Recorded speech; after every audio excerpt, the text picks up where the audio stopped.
lost my guide, lost my sense of clarity. Now I'm taking a vacation on the third floor of Charity Hospital.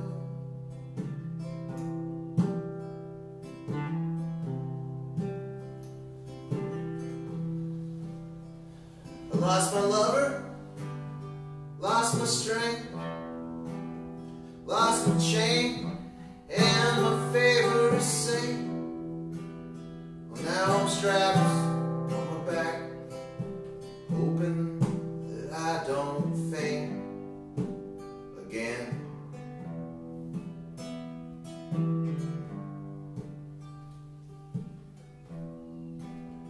Well, they say that they found me somewhere on Pauline Street.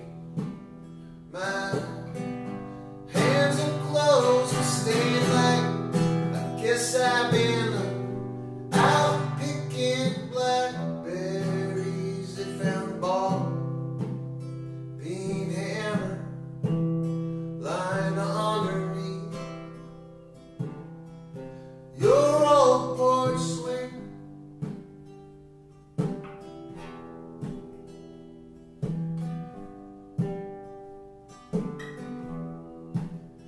They found my Saint Nymph medallion and a brand new diamond ring.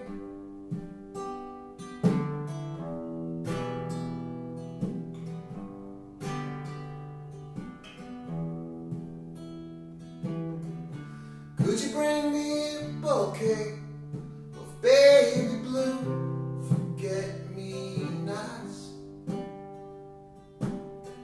The kind that are stolen, not the common kind store-bought. Light me a candle to lay it down for another saint.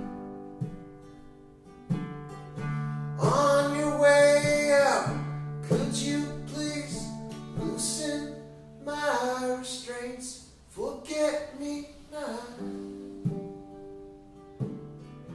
forget me not.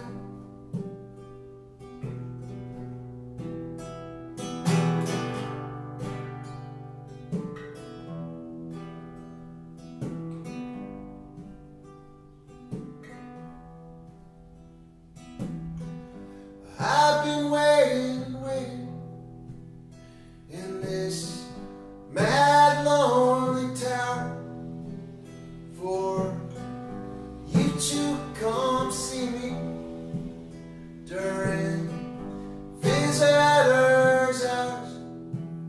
Well, the head nurse, she starts crying and shaking every time I call your name.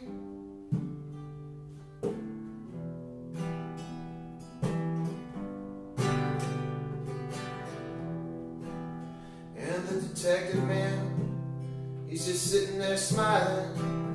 He says, for this one sunny boy, you're gonna hang.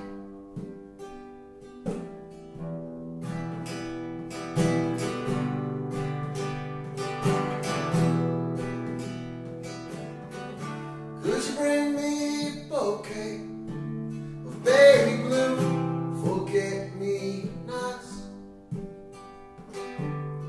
The kind that are stolen, not common kind store-bought.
talk to you about the song Forget Me Not, which I wrote in 2002, and which is 12 years ago. And the first time we recorded it in 2004 on our first record, which is called Total Death Benefit. And yeah, and that's the song. And it's kind of a long song. The version today is a shorter version though, because there's no long ass solo in it. And after a visit to Charity Hospital, I wrote this song. I had an accident riding with my friend Matt James down to a place called the Pearl. We crashed our bikes on the tracks in the rain, and I hit my elbow really bad, and it swelled up and didn't heal.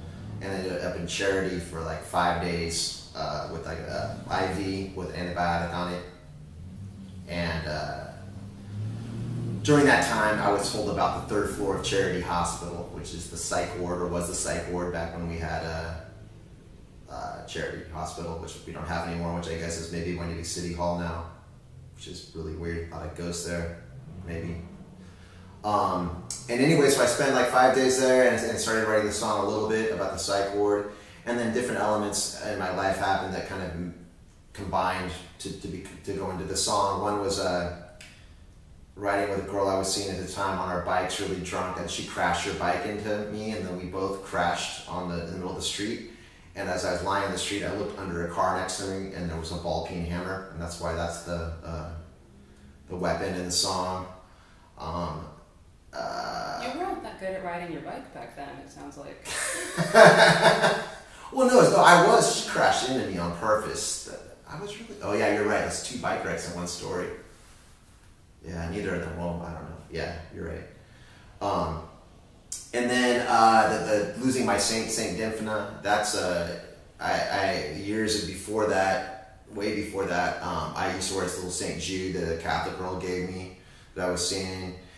And then I was up on Hippie Hill, which I don't know what they call it now. That's like the area across the street from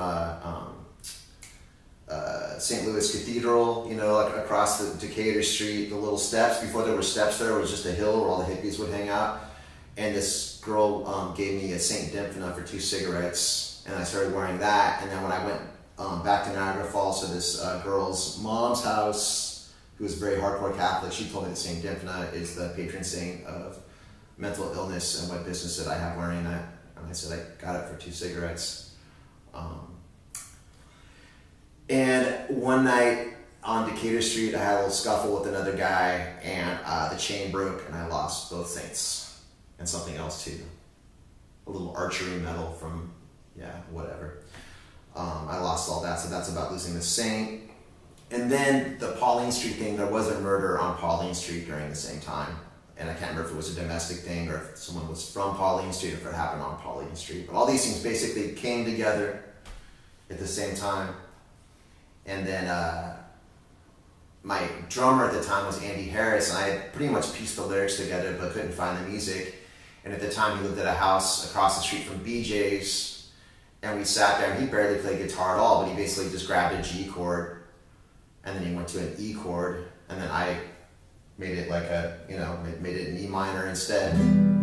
So we started doing that, and then it just actually fit really well.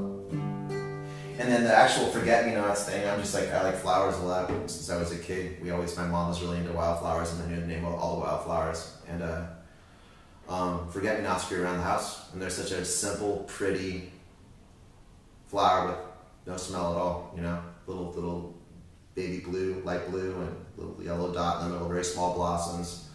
They don't, you know, an unassuming flower, and I always liked them. So I thought I'd make a good song. What do you think happened to that guy in the song? Was he ever okay again? No.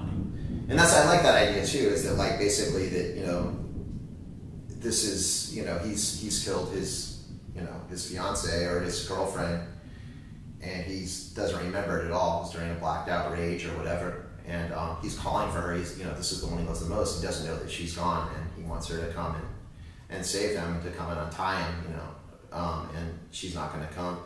I think that he probably ended up going to Angola. They just figured he wasn't crazy enough, and he went to Angola and died there. I don't know. Something bad happened to him.